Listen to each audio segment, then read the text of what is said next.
সুনন্দার হেসেল থেকে আজকের আরও একটা রেসিপি আপনাদের সামনে হাজির করলাম। শীতের সকালে মটরশুঁটি কচুরি। আমি একটা মিক্সিং বোল নিয়েছি, মটরশুঁটিটা ঢেলে দিলাম, দিয়ে এটা আমি পেস্ট করে নেব। আমি মটরশুঁটিটা এইভাবে বেটে নিয়েছি মিক্সিতে। এটা আমি আটা নিয়েছি 2 কাপের মতো, পরিমাণ মতো লবণ দিয়ে দেব, একটু চাট মশলা দিয়ে দেব, সাদা তেল 2 চামচের মতো দিয়ে দেব।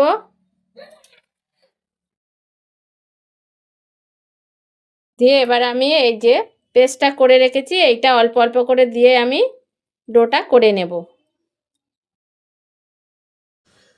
এই যে বন্ধুরা, আমার ডোটা মাখানো হয়ে গেছে। এবার স্মুথ করে মাখাতে হবে।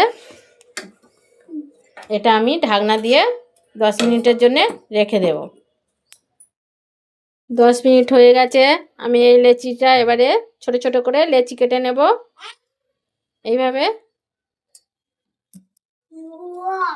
এইভাবে গোল করে আমি এবার গোল গোল করে এটা বেলে নেব।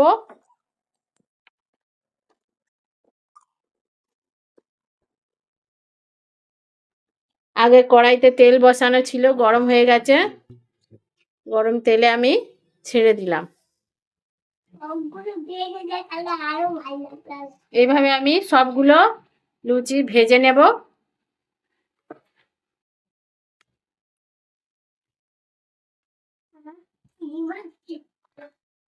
এই যে বন্ধুরা, আমার কড়াইশুঁটির কচুরি বা লুচি রেডি হয়ে গেছে। আপনারা বাড়িতে এইভাবে একবার তাড়াতাড়ি চটজলদি হয়ে যায়, বানিয়ে খেয়ে দেখবেন। যদি ভালো লাগে চ্যানেলটা সাবস্ক্রাইব করবেন, আমার পাশে থাকবেন।